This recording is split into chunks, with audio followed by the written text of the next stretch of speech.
रूस ने यह दावा किया है कि क्रीमिया पर कब्जे के लिए यूक्रेन न सिर्फ पेंटागन के ब्लूप्रिंट पर काम कर रहा है, बल्कि नाटो कमांडर क्रीमिया मिशन को ऑपरेट कर रहे हैं। यही वजह है कि पिछले कुछ हफ्तों में क्रीमिया में यूक्रेन ने भारी तबाही मचाई है। प्लेनेट लैब्स ने कुछ सैटेलाइट तस्वीरें जारी की है, जिसमें तबाही के निशान भी नजर आ रहे हैं। इसके अलावा दावा यह किया गया है कि रूस क्रीमिया और कर्च ब्रिज की सुरक्षा के लिए अवैध दीवार भी बना रहा है, जिससे नाटो के मंसूबे को ध्वस्त किया जा सके। आखिर क्या है पेंटागन का ब्लूप्रिंट और कैसे रूस उसे ध्वस्त करने के लिए चक्रव्यूह तैयार कर रहा है, इस एक्सक्लूसिव रिपोर्ट में देखिए पूरी खबर। क्रीमिया पर कब्जे की जिद में ज़ेलेंस्की इतना आगे बढ़ गए हैं कि वो लगातार हमले कर रहे हैं।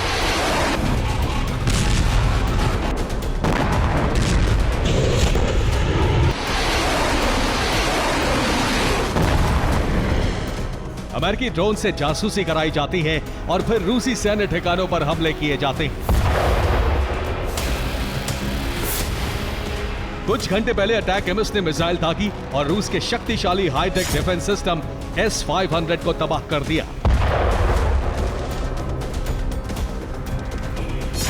यूक्रेन ने तस्वीर जारी करते हुए कहा है, यह काम उसकी तिवास डिवीजन ने किया है।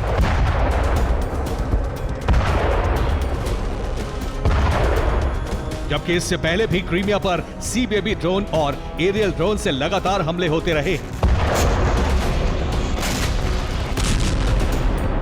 इसी वजह से रूस ने सेवेस्तोपोल बेस से अपने वॉरशिप नोवरोसिस्क पर डिप्लॉय कर दिए हैं।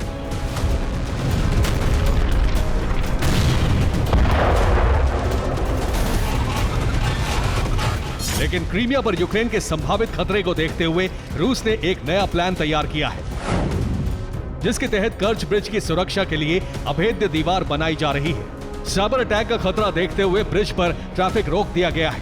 कर्च ब्रिज के पास डिफेंस सिस्टम लगा दिए गए हैं। अजोव सी से लेकर ब्लैक सी तक वॉरशिप लगा दिए गए हैं।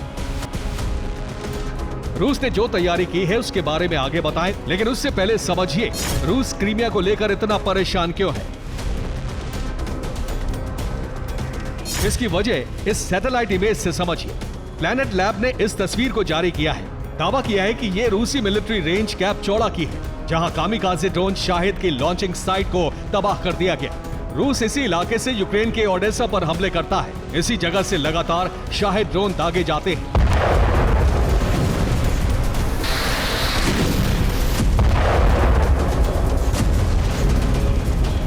लेकिन यूक्रेन ने अटैक एमिस से मिसाइल दागकर इसे तबाह कर दिया, जिससे इस मिलिट्री रेंज के पास के जंगल में आग लग गई।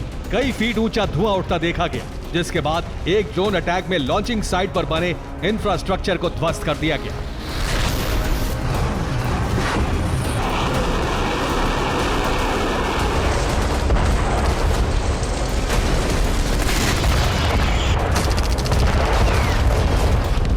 इसी तरह का हमला कहीं कर्च ब्रिज पर ना हो जाए, इसलिए रूस ने कर्च ब्रिज के चारों तरफ एक अभेद्य दीवार तैयार की है, जो सी बेबी ड्रोन के हमले को रोक पाएगी। ये उसी दीवार की सैटेलाइट इमेज है, जिसे प्लेनेट लैब्स ने जारी किया है। ये कुछ दिन पहले की सैटेलाइट तस्वीर है, जिसमें समंदर में कोई बार्ज से बनी दीवार नहीं है, लेकिन बाद की तस्वीर में बार्ज वॉल साफ दिख रही है। इसके अलावा कर्च ब्रिज पर हाई अलर्ट जारी कर दिया गया है। ट्रैफिक रोका गया है। ये तब तक जारी रहेगा जब तक कर्च ब्रिज को पूरी तरह से सुरक्षित किले में नहीं बदल दिया जाता। साथ ही क्रीमिया की सुरक्षा के लिए अजोव सागर में 8 वॉरशिप की तैनाती की गई है। काला सागर में 2 वॉरशिप लगा दिए गए हैं, जबकि भूमध्य सागर में भी कैलिबर क्रूज मिसाइल से लैस 2 युद्धपोत लगाए गए हैं।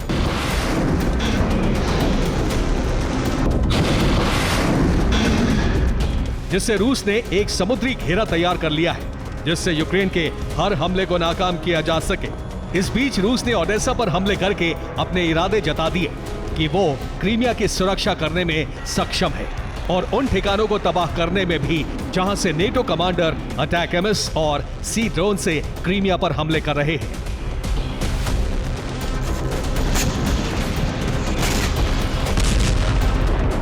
Bureau report, TV9 Bharatvarsh.